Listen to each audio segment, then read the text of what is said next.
to disrespect the effort that everyone put forward to make this season a success for the National Football League, to disrespect the game by going out there and not competing for 60 minutes and doing everything you can to help those players win, we will never do that as long as I'm the head coach of the New York Giants.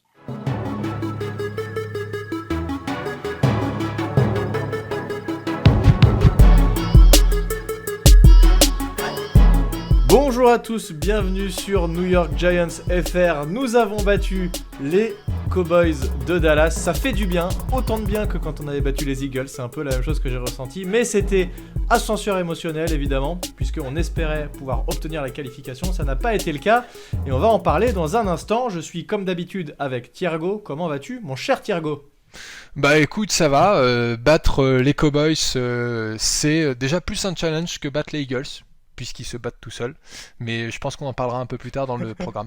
Exactement, on l'évoquera, et j'aimerais, si tu me le permets, prendre une seconde pour remercier tous les gens qui nous ont suivis pendant cette saison. Alors, je dis pas ça parce qu'on va s'arrêter, il n'y a plus rien machin, juste pour remercier de nous avoir suivis à la fois sur le Twitter, d'avoir interagi avec nous pendant les matchs, tout ça, c'était super cool, on a bien échangé, etc.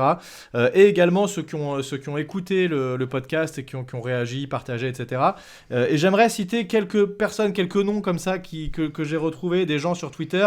Évidemment, je vais en oublier, mais je vais citer Bertrand RCH, MKD Sky, Titan Vico, Elidis New York, Master NYG, Lu Petit Louis, Vivien Chauffaille, Vulcan RHGB. C'est les pseudos Twitter, donc c'est pas forcément toujours évident. Classico Nico, Max Gertler, Lolo MC, Flex W29, Patricio, Mian Draxla, Icecorp 88, tu vois, il y en a du monde. Eloi Besson, Aurelovic, Yayanix, Sky NBA, Lemesois 34, Mafro, Alanzer 08, Novak Jimmy et bien sûr Joachim Chris. J'en ai dit quelques-uns comme ça que j'ai croisés, qui échangeaient pas mal avec nous, etc. Donc ça me faisait plaisir de leur faire un petit coucou, et si j'en ai oublié, évidemment je suis désolé. Donc on arrive à cette fin de saison qui se termine un tout petit peu prématurément. Avant qu'on parle du match des Eagles, parce que c'est quand même, il y a des choses à dire sur leur match, mais on va d'abord parler de notre victoire 23-19 avec un match plutôt complet. Et j'ai trouvé, alors je vais parler de lui en premier, un match excellent de Daniel Jones, et ses stats reflètent pas forcément la physionomie globale, notamment à cause de Evan Engram. Ah bah oui, comme d'habitude. De toute façon, je pense que j'ai plus la stat, parce que j'avais vu passer une stat sur Twitter qui disait qu'apparemment sur 9 interceptions, 6 d'entre elles avaient été lancées vers Evan Engram, mais il s'avère qu'en fait Daniel Jones a 10 interceptions, donc je me dis que j'ai dû louper un truc. Mais en tout cas, ce qui est sûr, c'est que si on regarde toutes les interceptions de Daniel Jones, il y a une bonne partie qui sont lancés dans la direction d'Evan Engram et qui parfois rebondissent même des mains ou du face mask, en l'occurrence d'Evan. Donc ça met un peu d'ombre sur la belle prestation de Daniel Jones. En effet, je suis d'accord avec toi, il a fait du bon boulot. Mais moi je pensais que tu allais parler en premier lieu de Sterling Shepard, mais parlons de Daniel Jones. Mais ouais, parlons de Daniel Jones qui finit à 17 passes complétées sur 25, 229 yards, 2 touchdowns et une interception qui vient gâcher un peu le truc alors qu'il n'y est pas pour grand chose. Daniel Jones qui a bien été aidé par sa O-line, qui l'a vraiment bien protégé tout le match, il a été saqué malgré tout, mais je ressens moins de pression et de frisson quand je vois Daniel Jones se faire saquer dernièrement, puisque il a l'air d'avoir vachement progressé sur la tenue de balle, et j'ai l'impression que ça se ressent, puisque déjà dans ses stats il y a eu peu ou pas de fumble dernièrement, et on le sent plus sûr de lui à ce niveau-là, et ça c'était le point qu'on attendait, et j'ai l'impression que ça se confirme, qu'il s'est amélioré de ce côté-là.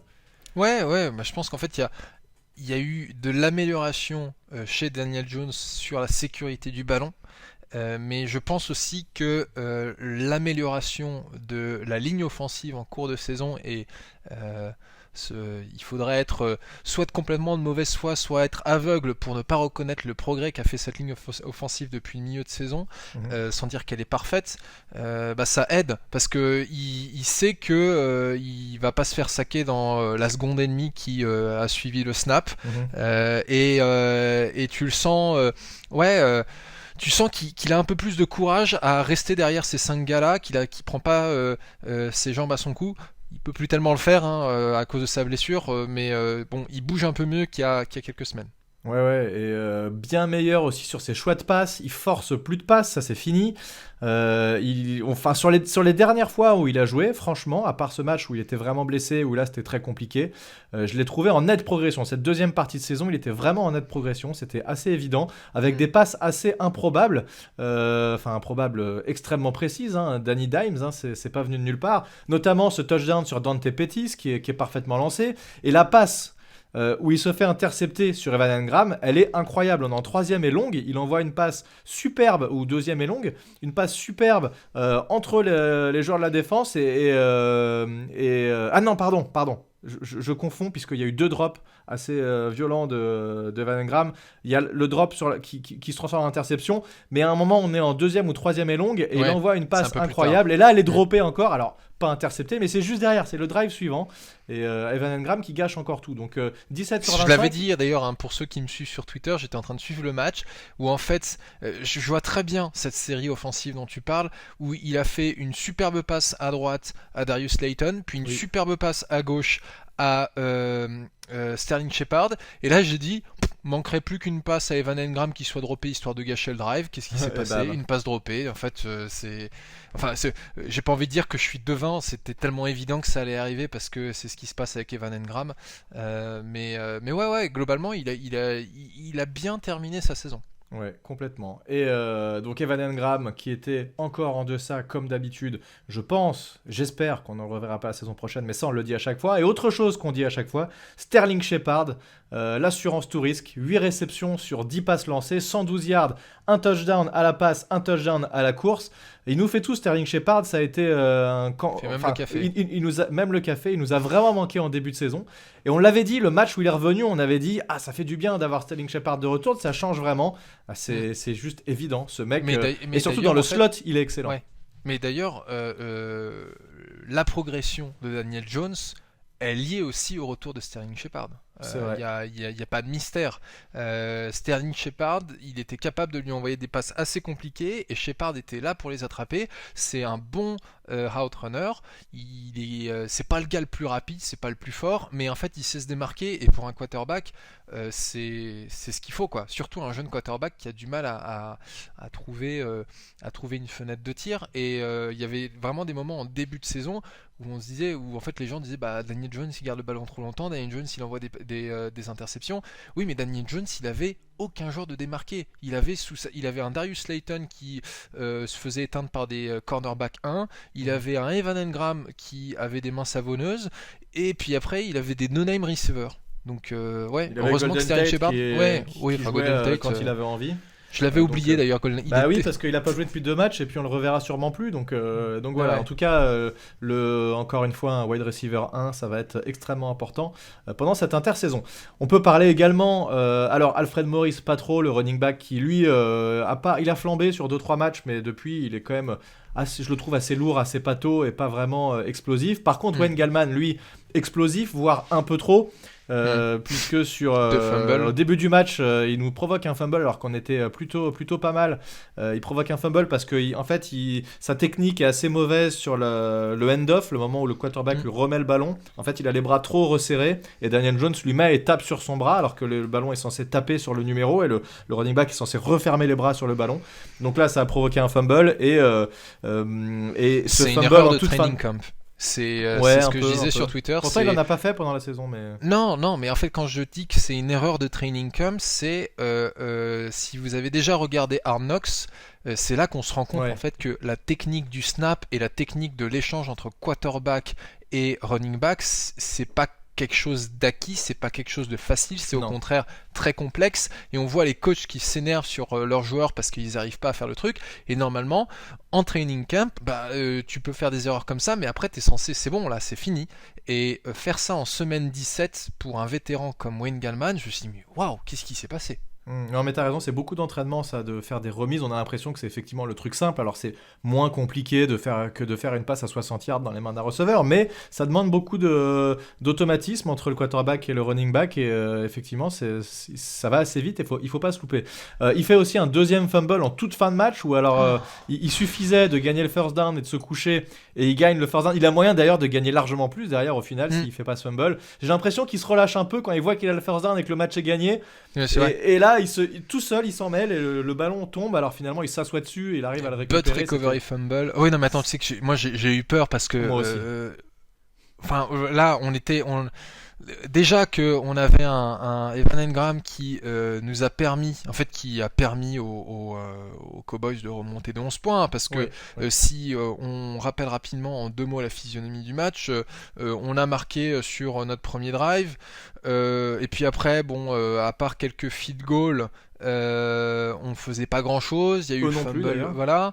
Eux, ils faisaient encore moins. Ah ouais, encore moins. C'est vrai qu'ils faisaient rien du tout en fait. Ils faisaient rien du tout. En fait, il y a eu le touchdown de Dante Pettis que tu as cité, où en fait Pettis est tombé avant la ligne de l'end zone, mais en fait comme il n'avait pas été touché, il a pu se relever et puis tomber dans l'end zone. Et on était à la mi-temps à 29. Et puis en fait, en fin de quart-temps, on est à j'ai plus le score en tête, mais en fait il y avait plus qu'un point. Ouais, c'est ça. On était à 23-19. Et il fallait absolument que on fasse tourner le chrono. Et c'est quand même marrant parce que Gallman a eu un premier run qui a été bien percutant, où il a gagné pas mal de yards. Et je me dis, c'est bien ça, là il nous faut le first down. Et puis là il a le first down. Et comme tu dis, en fait je pense qu'il s'est dit, oh putain, je me suis défait de mon plaqueur. Et il a eu un moment d'absence et il a lâché le ballon. Exactement. Voilà. Et tu le vois dans son regard qu'il est en mode, je vais marquer un touchdown. Et en fait c'est un peu comme un receveur qui regarde pas le ballon au moment de la réception. Là c'est un running back qui en fait s'est relâché alors qu'il fallait pas. Qui s'est déconcentré. Ouais, exactement. Et on a une chance inouïe qu'il soit retombé sur le ballon, parce qu'à un moment les commentateurs ont dit que c'était Cowboys Ball, et puis en fait les arbitres ont dit non c'est les Giants, et puis ils ont revu en disant mais non c'est pas sûr. Et il y a clairement un shot où là il y a pas de doute, où on le voit très bien le ballon dans les mains. Ouais, exactement. Avant que dans la mêlée les mecs lui arrachent alors qu'il était déjà au sol. Ah mais ça se passe tout le long comme ça, c'est clair. Mais tu parles de ce dernier drive où juste après l'intersection de McKinney, mais on parlera de la défense un tout petit peu après, où on a juste effectivement à faire écouler le chrono, mais les Cowboys ont encore des temps morts, et donc en fait il faut absolument qu'on obtienne un first down si on veut pas leur rendre la balle. Donc après ça aurait été compliqué pour eux quand même parce qu'il restait vraiment pas beaucoup de temps, mais il fallait qu'on obtienne ce first down. Et là où je vois que la O-line a aussi progressé, c'est qu'en fait on est clairement dans une situation où on leur dit, ils savent qu'on va courir, on a un receveur, mais sinon on a que des O-line et des tight ends avec un running back, et eux savent très bien qu'on va courir, et ils mettent tout le monde prêt à arrêter la course. Et on arrive malgré tout à faire une course de, je sais plus, 6, 7, 8 yards, et ensuite obtenir le first down. Donc tu vois, tu te dis que là, la O-line a vraiment passé un stade, j'ai l'impression, et a su être là dans les bons moments. Il a été à la fois bien protégé, Daniel Jones, et à la fois à la course. Ça a plutôt bien marché, parce que Gallman, il a 5,9 yards par course dans le match, donc tu vois c'est plutôt pas mal. Mais d'ailleurs pour la O-line j'ai envie de faire un petit big up pour Nick Gates, parce que mine de rien je sais pas si tu te rappelles, juste avant la saison on regardait Nick Gates, on disait putain c'est qui ce gars, c'était un swing tackle l'année dernière, il va pas faire grand chose, et en fait déjà ce que j'aime bien avec ce joueur, c'est qu'en fait il a clairement progressé, et je pense qu'on a notre centre pour quelques années, j'espère en tout cas.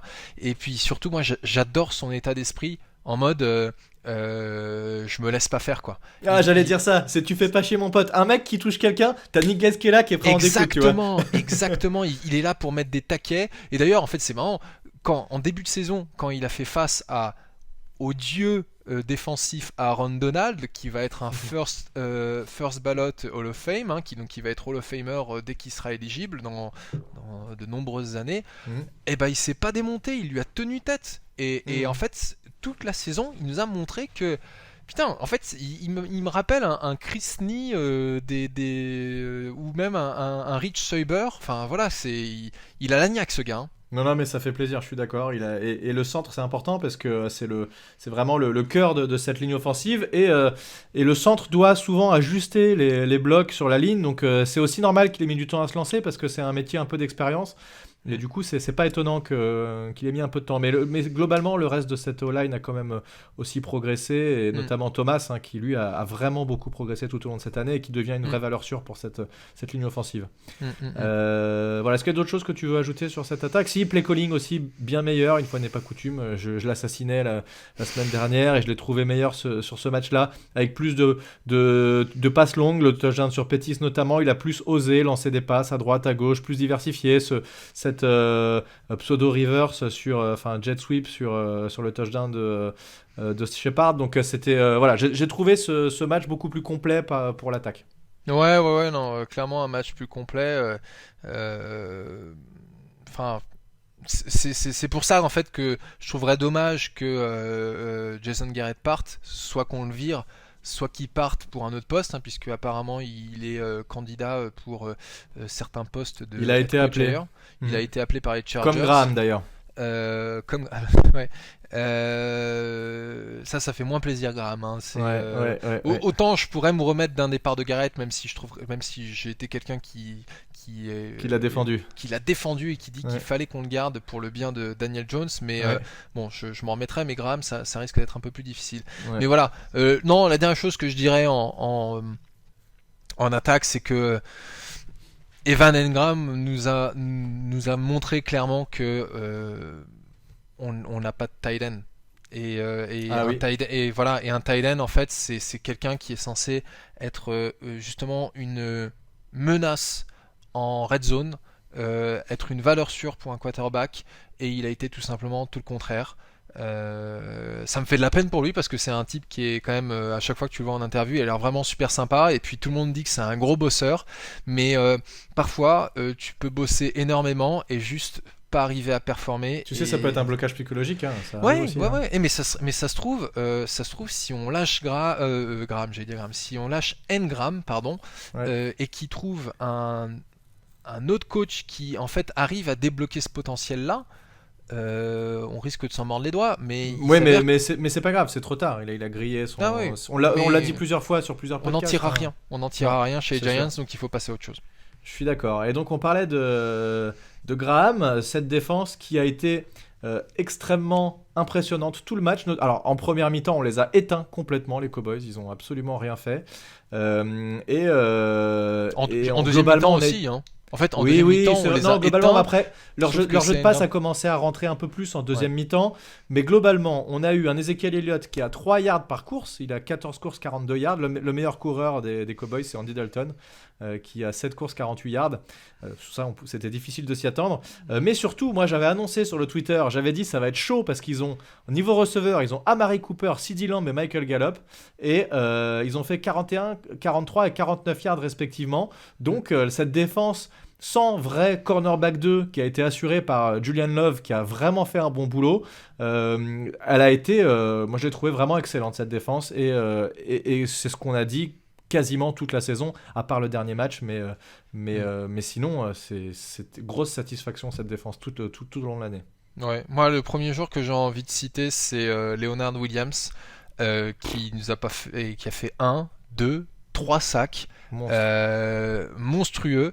Alors l'année dernière, c'était Marcus Golden qui, en atteignant les 10 sacs, était le Giants avec le plus de sacs depuis Jason Pierre-Paul en 2014. Maintenant, c'est Marcus Golden avec 10,5 sacs et Leonard Williams avec 10,5 sacs.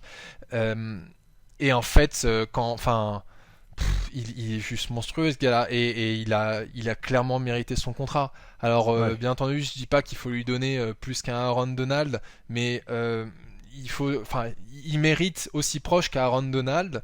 Et puis de toute façon, aujourd'hui on a un quarterback qui nous coûte pas cher, donc on peut se permettre de surpayer un joueur comme Williams pour le garder encore quelques bonnes années, parce que il a que 27 ans, je crois. Hein. Il est assez jeune, c'est vrai. Tu sais qu'il est plus jeune que Tomlinson en fait. Ça c'est ouf. Tu sais, il est plus jeune que moi, hein, c'est ce qui me déprime. Oui, il est plus jeune que moi aussi. Et en fait, juste correctif, il a 11,5 sacs. 11,5, autant pour moi. Voilà. Donc, donc c'est... Non, il a vraiment fait un match énorme. Et puis je crois qu'il y a un de ses sacs où les Giants... Alors je pense que la ligne offensive aussi des Cowboys n'est plus ce qu'elle était.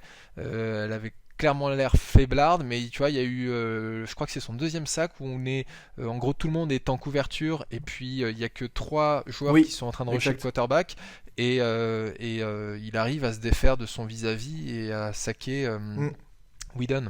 Ouais. Le retour Dalton, pardon. Ouais, Dalton. Le retour de Kyler Fackrell qui a fait beaucoup de bien pour bloquer l'extérieur et qui fait aussi un sac d'ailleurs dans ce match. Donc ça, c'est Kyler Fackrell. J'ai vu ça sur Twitter. Ce n'est pas de moi. Kyler Fackrell. J'ai trouvé ça très très bon.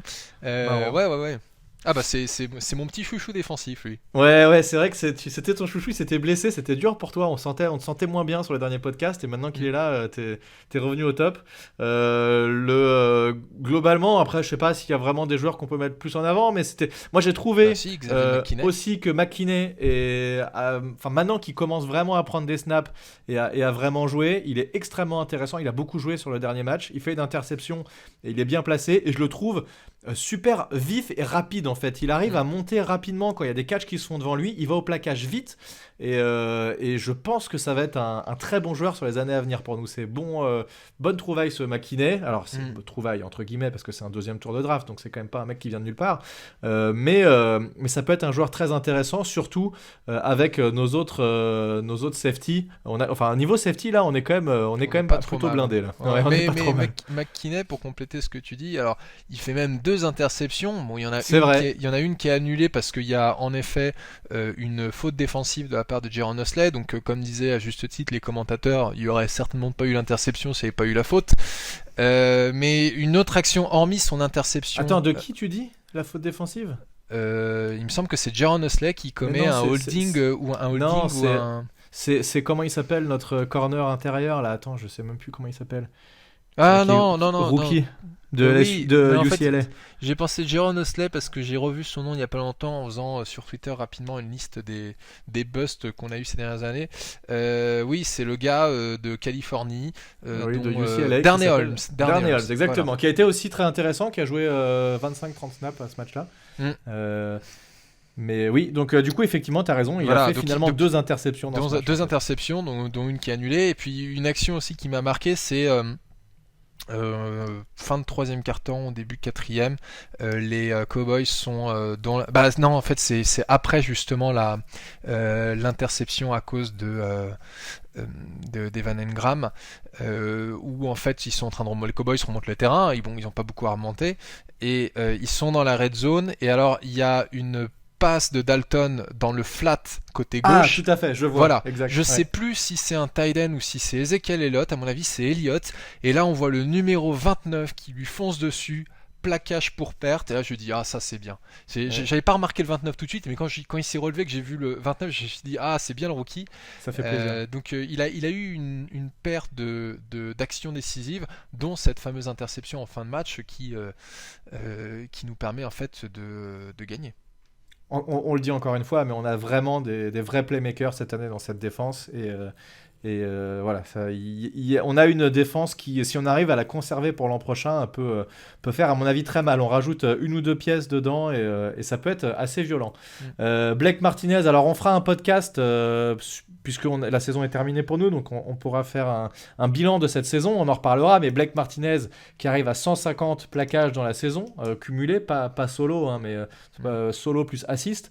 Ça a été un vrai changement pour nous, une vraie plaque tournante. Ce Blake Martinez, il a été énorme toute la saison et là il met encore 11 plaquages sur ce match-là, et Tay Crowder qui met aussi 7 plaquages solo et 4 assists à ce match-là. Donc Tay Crowder aussi qui est Mr. Irrelevant encore une fois, qui a été aussi intéressant. Voilà, beaucoup de joueurs qui finalement forment un groupe vraiment cohérent. Il y a une belle cohésion dans cette défense et ça fait plaisir de les voir jouer. Ouais, non, clairement. Et en plus, tu vois, on l'a senti. Bon, un peu au doigt mouillé, mais on l'a senti avant la saison qu'il y avait du potentiel, et ce potentiel s'est confirmé. Comme quoi Betcher, et parce qu'en plus il y avait déjà quand même pas mal de joueurs qui étaient là les années précédentes, hein, et quoi Betcher n'a pas su s'en servir. Vraiment une grosse merde. Donc et Patrick Graham, ouais, ça c'est niveau coordinateur, c'est à mon avis le meilleur choix de Joe Judge. Ouais. Et kudos to Gettleman pour avoir fait venir quelques pièces intéressantes pendant l'intersaison pour la Gettleman, je sais pas si tu as vu la news juste avant que on commence ce podcast, mais les Giants ont annoncé qu'ils le gardaient pour l'année suivante. Ah bon? Oui. Oh merde! Oh, mais dis donc, incroyable, sérieux? Ah ouais. J'ai pas vu, non, j'ai pas vu. Écoute, j'étais en train de préparer le podcast, moi, tu vois, j'étais pas en train de traîner sur Twitter comme toi. D'accord, et écoute, c'était annoncé, hein, on l'avait dit, hein, quand on a fait on le s'y attendait, on on s'y attendait. Et on finit à 6-10, donc c'est toujours pas en positif, mais ça reste une saison qui malgré tout, moi je trouve positive, même si notre bilan est pas dans le positif, avec un nombre de victoires supérieur au nombre de défaites. Ouais, dernier point que je voudrais... Oui, vas-y. Non, bah écoute, Alors, je disais juste que on en reparlera plus en détail dans un autre podcast, mais c'est ce que je disais hier sur Twitter. Je pense que 6-10, c'est pas génial, mais déjà on s'attendait pas à plus en début de saison, et il y a eu des hauts et des bas, mais je trouve qu'il y a eu surtout des hauts cette saison. Ouais, c'est une vraie progression. Il y a des matchs qu'on aurait pu gagner, ou sur lesquels on menait, notamment contre les Cowboys et les Eagles, le match aller, ou qu'on aurait dû gagner. Il y a eu plusieurs matchs où on a mené de double digits lead, et finalement on l'a pas conservé. Donc voilà. Dernier point que je voulais évoquer, moi, c'était ce jeu avec la réception de Dante Pettis, qui était limite, où le ballon touche un peu le sol, et les Cowboys ne décident pas de challenger, et c'est décisif ce jeu, hein, je vais expliquer juste après pourquoi, et les Giants se précipitent pour mettre le field goal, et se précipiter pour mettre un field goal de 50 yards, je peux te dire que c'est pas évident, donc bravo à Graham Gano, qui aura été une vraie valeur sur toute cette saison, parce que généralement ils aiment bien se concentrer un peu, et là on lui a dit tu rentres, tu tapes ce field goal de 50 yards et tu le mets, mec, parce que t'as pas le choix, et ça nous fait passer à 23-19. Ce 23-19, pourquoi c'est important? Puisque ça nous fait passer à plus qu'un field goal, et donc le field goal n'était pas suffisant pour les Cowboys qui échouent et qui se font intercepter en toute fin de match dans notre end zone, et qui, si on n'avait pas mis ce field goal là, eh bien il leur suffisait d'un field goal pour passer devant nous. Donc ça a été vraiment extrêmement important, cette double action, réception incroyable, peut-être un peu limite, et derrière le field goal longue distance en précipitation, donc c'était une très belle séquence. Graham Gano qui devient le titulaire du record de la franchise de plus de field goals consécutifs réalisés. Bon, il a quand même loupé un extra point en début de match sur le TD de Shepard, enfin le premier TD de Shepard, mais bon, oui, ça, c'est vrai. Il le loupe bien, hein. Là il s'est dit tant qu'à en louper un, je vais vraiment le chier complètement. Et il nous met une vieille pizza là sur le côté là, donc bon, en tout cas voilà, malgré tout il met les points qui étaient importants, donc voilà, tout va bien. Voilà, est-ce qu'on parle un peu des Eagles? Beaucoup, non? Mais oui, parlons des Eagles. Parlons des Eagles. Alors, que s'est-il passé avec les Eagles? Je rappelle, résumé des faits, puisque moi je dormais évidemment, et je pense qu'on était nombreux à dormir, à part les fans des Eagles qui ont regardé le match, mais en me relevant, je vois qu'effectivement ils ont perdu, donc je me dis mince, fin de saison, c'est triste. Mais quand je vois ce qui s'est passé en fait, donc rappelons les faits, ils font jouer une équipe titulaire. Alors ils avaient quelques blessés, mais ils font jouer une équipe titulaire avec Jalen Hurts qui a remplacé Carson Wentz, puisque Carson Wentz clairement ne sera plus là la saison prochaine chez les Eagles, qui a complètement dégringolé ses stats en chute libre. Et les Eagles qui accrochent complètement les Washington avec un Alex Smith très diminué qui a joué alors qu'il était vraiment blessé, c'était compliqué pour lui. Et le match est très serré. Et que se passe-t-il alors que les Eagles sentent qu'ils peuvent gagner? Eh bien, pour avoir 3 choix de draft, gagner 3 choix à la draft, passer de la 9e à la 6e position, décident de faire rentrer leur quarterback numéro 3, Sudfeld, une buse absolue qui n'a absolument rien fait. Il est rentré, il a fait une interception sur son 3e jeu, un fumble sur son 4e ou 5e jeu, et il a fait complètement couler cette équipe. Et malgré tout, le match se joue à pas grand-chose, hein, donc comme quoi, avec Hurt, il y avait quand même moyen de faire quelque chose. Et donc, l'intégralité de la twittosphère et du monde du football américain, à part les fans des Eagles, du sport en général, à part les fans des Eagles qui ont défendu défendu corps et âme ce move horrible de Doug Peterson, on dit que c'était une honte absolue. En plus, c'est une semaine après le super discours de JJ Watt qui dit « Si les gars, vous n'êtes pas là pour jouer 100% du temps, quoi qu'il arrive, mener, pas mener, saison pourrie, pas saison pourrie, on joue, on se donne à fond et on vise la victoire. » Eh bien, ils ont complètement laissé tomber ce match pour... c'est ce qu'on appelle du tanking, en bonne et due forme. Voilà. Et donc, voilà, tout le monde était dégoûté. Évidemment, nous, on était dégoûtés puisque, évidemment, on attendait une victoire de leur part. Mais moi, je trouve que c'est encore plus moche pour leurs supporters parce que tu as des mecs qui regardent le match, qui sont là, qui passent leur temps à supporter cette équipe. Tu la supportes pas pour voir laisser tomber en 4e quart-temps, c'est pas ça. Les joueurs aussi, forcément. Tu as des mecs, des vétérans qui se battent pour cette équipe, qui portent fièrement le maillot et on leur dit en gros voilà, on vous met ce petit QB un peu tout pourri dans les pattes, de toute façon vous gagnerez pas avec. Et puis même pour lui, le QB Sudfeld, ça fait un peu tiens, on te fait rentrer parce qu'on sait très bien que tu vas nous paumer le match, donc c'est aussi pas cool pour lui. Mais d'ailleurs, j'ai vu aujourd'hui que a priori, alors évidemment des joueurs n'étaient pas contents, on a vu Hurts dire c'est n'importe quoi sur le bord du terrain, etc. Mais a priori ça a failli s'échauffer aussi entre les joueurs et le coach. Ouais, ils ont dû retenir certains joueurs retenir physiquement certains joueurs qui clairement énervés pendant le match avaient envie d'aller dire ce qu'ils pensaient à Doug Peterson. Alors moi, la première chose que j'ai envie de dire, c'est pour ceux qui pensent que les Giants sont dégoûtés que les Eagles aient fait ça et en fait qu'on ne devrait pas être étonné parce qu'en fait on est à 6-10. On est tous les deux très réalistes. On est à 6-10, on s'attendait pas à être en playoff et pour nous c'était que du bonus si on y allait. D'ailleurs, je l'ai mis dans le tweet, j'ai effectivement parlé de ce truc des Eagles, mais je dis, on peut s'en vouloir qu'à nous, c'était à nous de gagner plus de matchs. Aucun doute là-dessus. Mais là, aucun doute là-dessus. Donc en fait, ce n'est pas du tout une histoire de les Giants sont dégoûtés de ne pas être en playoff. En fait, moi, ce qui me perturbe plus, c'est que, à la limite, que les Eagles aient envie d'avoir un peu plus, un meilleur pick, pourquoi pas ? Ouais, très bien. Je pense qu'il y en a qui l'ont déjà fait avant. Mais ils l'ont fait de manière un peu plus finement. Mais là, en fait, pour Doug Peterson, alors il y a des rumeurs qui disent que c'était pas vraiment son choix. Oui, mais c'est lui qui l'a fait. Pour Doug Peterson, de mettre Nate Sudfeld avec un déficit de 3 points, et puis après aller dire devant les reporters, non mais en fait, j'ai coaché mon équipe pour gagner. C'est se foutre de la gueule du monde. Et c'est se foutre notamment de la gueule de Jason Kelce, parce que tu citais JJ Watt, mais il y a aussi Jason Kelce qui a dit il y a pas si longtemps, je pense qu'en NFL, à tout moment, le focus, ça devrait être de gagner des matchs de foot. Mais surtout, le mec, ça fait combien de temps qu'il joue pour les Eagles ? Ça fait au moins 35 ans qu'il joue pour les Eagles. Ça fait une éternité. Et en fait, le truc, c'est ce que tu dis. C'est un manque de respect vis-à-vis des joueurs qui est complètement hallucinant. Et d'ailleurs, Joe Judge l'a très bien expliqué. Alors, il l'a fait de manière sans jamais citer Peterson, sans jamais citer les Eagles. Oui. Mais en fait, il a dit cette saison, on a quand même une saison qui était un peu spéciale dans le sens où il fallait vraiment faire du opt-in. Bon, en réalité, c'est du opt-out où tu disais non, je n'ai pas envie de jouer. Mais il fallait se soumettre à des restrictions. On a dit à nos joueurs n'allez pas voir votre famille à Thanksgiving. On leur a dit on sait à quelle date est l'anniversaire de votre femme. Essayez de repousser ça après la saison.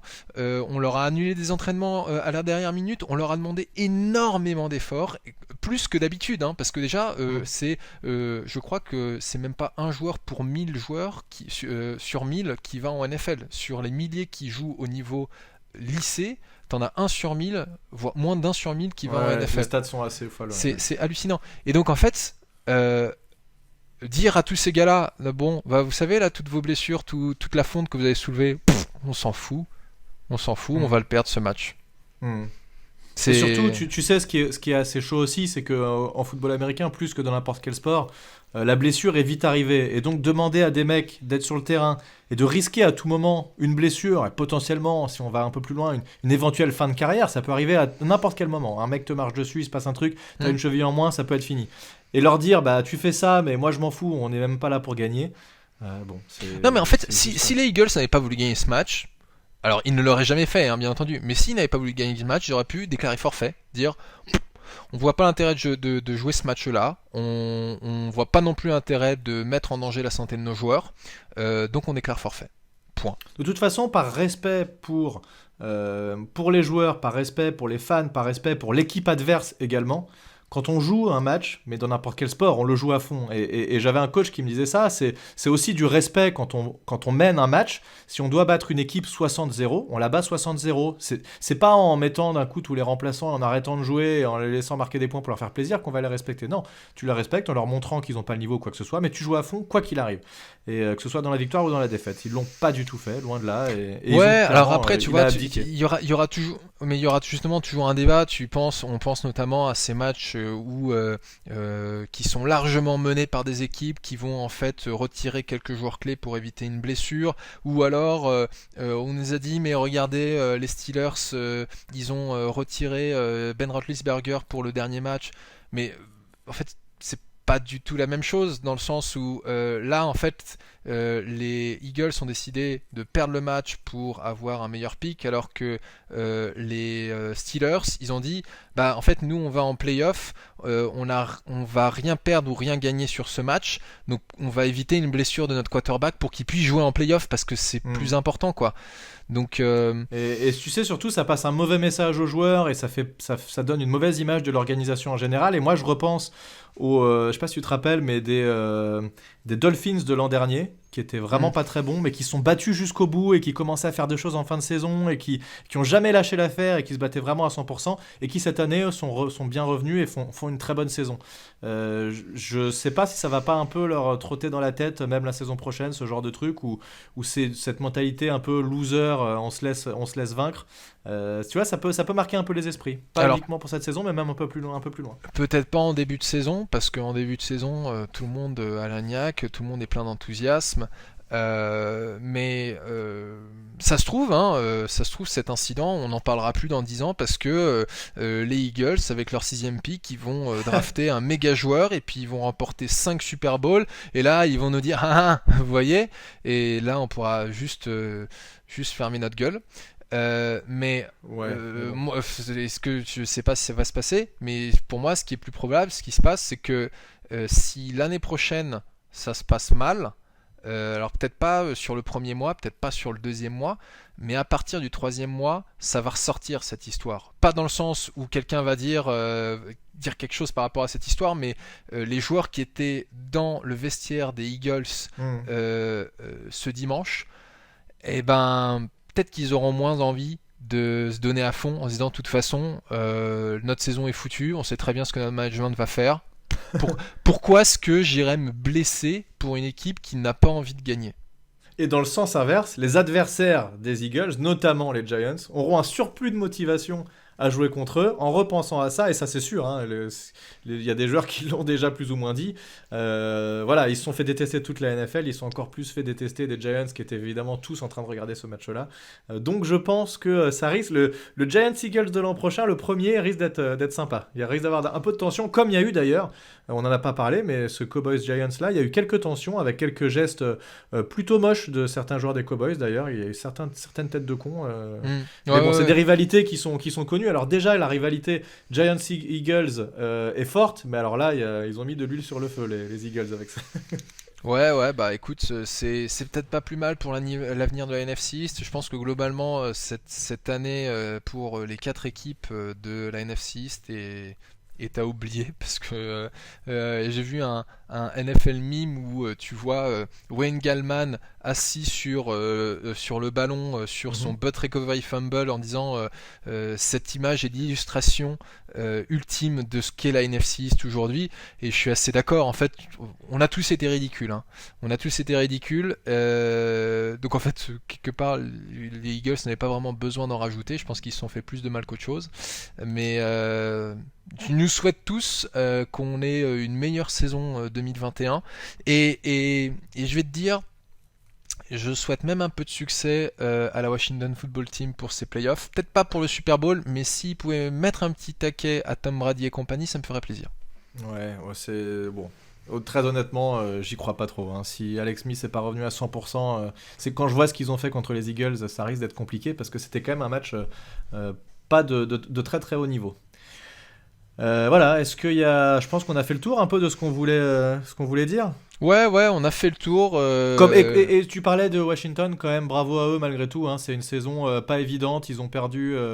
Enfin, il y a eu des changements de QB, je sais pas combien de quarterbacks ont joué pour cette équipe en tout à peu près 15. Mais c'était assez chaud et Ron Rivera qui a fait un bon boulot avec cette équipe, je pense. Donc bravo à eux pour leur première place en tout cas sur cette saison de la NFC East. Ouais, il fallait un vainqueur de la NFC East. C'est pas nous. Mais bon, c'est pas très grave. Mais bon, ouais, non. Mais en tout cas, juste pour revenir à ce que tu disais en tout début de podcast, je m'associe naturellement aux remerciements que tu fais à nos auditeurs. En fait, on a conclu notre première année de podcast ensemble, hein, puisqu'on a commencé début 2020, si je dis pas... 2020, ouais. Bah, je sais plus. Je me souviens plus quand est-ce qu'on a commencé. Non, autant pour moi. En fait, parce que avant, on était vraiment sur ce rythme de un podcast par mois. Et il me semble qu'on a commencé la saison dernière sur un podcast par mois où on revoyait plusieurs matchs ensemble. Et quand début de saison, enfin avant le début de saison, on s'est dit bon allez, on essaie de faire un podcast par semaine. Je m'étais dit bon, ça va durer un mois et puis après on va ralentir un peu le rythme parce que on a quand même nos vies à côté. Mais j'ai passé énormément de bon temps à me connecter sur Skype chaque semaine pour discuter, enfin presque chaque semaine en tout cas, puisqu'il y a eu quelques petites pauses pour discuter des Giants. Donc j'ai hâte qu'on continue pour la saison prochaine. Ouais. C'était très cool, effectivement. On est en train de réfléchir à ce qu'on va faire pour la saison prochaine. Comment on va faire peut-être repenser un tout petit peu le podcast. En tout cas, on est en train de réfléchir à comment refaire un logo, trouver un nom pour ce podcast, etc. On a quelques idées. Aussi le mettre aussi sur d'autres plateformes, puisqu'on a eu des retours. C'est vrai que YouTube c'est pas ce qu'il y a de plus efficace donc pour du podcast, donc on va essayer de trouver quelque chose. On a déjà commencé à y réfléchir, donc voilà, on va revenir, on va pas s'arrêter, mais il y a un moment, il y aura une petite modification sur tout ce qu'on peut vous proposer, on espère en bien évidemment, et merci à toi Thiergo pour tout ce temps passé à discuter des Giants. Mais bon, quand on parle de Giants, c'est toujours agréable. Bon, sauf quand on prend des rousses, c'est parfois un peu moins efficace. Il y a quand même des fois, on a commencé des podcasts où on se dit, celui-là, j'ai quand même pas envie de le faire. Ouais. Oui, mais c'est ça ce qui fait un fan. C'est ça ce qui fait un fan. C'est faut être là dans les bons, mais ce sont surtout les fans qui restent là dans les mauvais moments. Exactement. Qui comptent, quoi. Je suis tout à fait d'accord avec toi. Et je me souviens de quand j'étais tout petit, mon cousin m'avait dit, tu vois, un vrai fan, il met le maillot quand l'équipe perd, parce qu'à mettre un maillot quand l'équipe gagne, tout le monde peut le faire, mais un vrai fan, il met le maillot quand l'équipe perd. Il avait tout à fait raison. C'est tout à fait vrai. Des mots très sages. Très sage, exactement. On s'arrête là, on vous remercie d'avoir suivi cet épisode du podcast, et on en fait un la semaine prochaine, je pense. On verra, on en discutera. Ouais. Il y aura le podcast de conclusion de notre saison à nous, puisque même si maintenant on va pouvoir regarder la NFL tranquillement, pas stressé, j'aurai pas besoin de protéger ma télé pour éviter de la casser ou ma manette de Xbox. Parce que pour l'avoir vu en direct, c'est assez impressionnant de voir Plax regarder un match. Le stress est présent, on va dire. C'est vrai, c'est pas évident. Bon, c'est quelqu'un de très expressif. Tu m'aurais vu quand McKinney il intercepte là, j'ai réveillé ma copine. Ah oui, non mais pareil, moi elle était en train de jouer à Candy Crush et puis il a intercepté, et en fait j'étais tendu et là j'ai fait yes et elle a sursauté en disant tu m'as fait peur, et donc on vit vraiment nos émotions quand on regarde les Giants. Mais attends, justement avant de conclure ce podcast, on va essayer de faire ça en dessous des 45 minutes comme d'habitude, vu qu'on va assister aux playoffs de manière un peu plus sereine. Sur qui tu mets ton billet? Maintenant là je fais un prono, je peux te le dire, sur qui va gagner le Super Bowl. Ouais. Moi je pense les Packers.